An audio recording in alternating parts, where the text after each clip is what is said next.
The Los Angeles Homeless Services Authority on Thursday, March 4, released a list of recommendations to strengthen the region's response to the homelessness and housing crisis.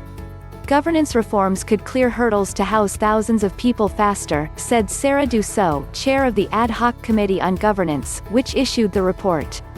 We need to transform our system to look more like our early COVID response, when we sheltered thousands of Angelenos in a number of weeks, she said. It's time to update the Joint Powers Agreement to reflect the current reality. Clear lines of responsibility, more involvement of people with lived experience and partnership across jurisdictions work fast and work well. The report recommends that LAHSA, homelessness reflects a systemic failure to help people when they need it most. We can and must do better, said the report's author, Oliva, visiting senior fellow at the Center on Budget and Policy Priorities. We must work in alignment across jurisdictions, which is challenging in a large, decentralized area like Los Angeles. This report recommends putting city and county elected officials at the same table to foster better coordination, and hopefully improve services for people experiencing homelessness across the region. According to LAHSA officials, the report was issued because the authority has evolved into a rehousing system administrator but lacks control over its funding, policies and programs.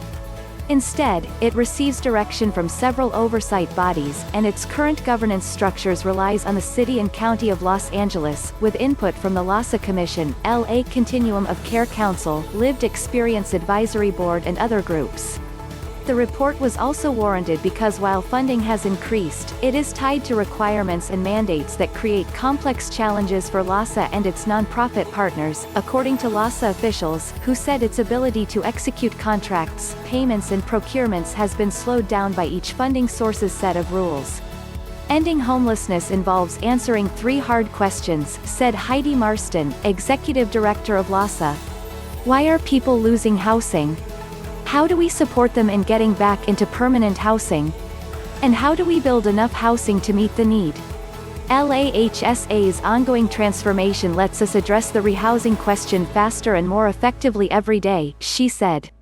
While we dig into that, we need a system-wide vision with flexibility and authority, shared by 88 cities and the county at large, that can stop upstream systems from driving people into homelessness while it locates, builds and operates the affordable housing that people can call home.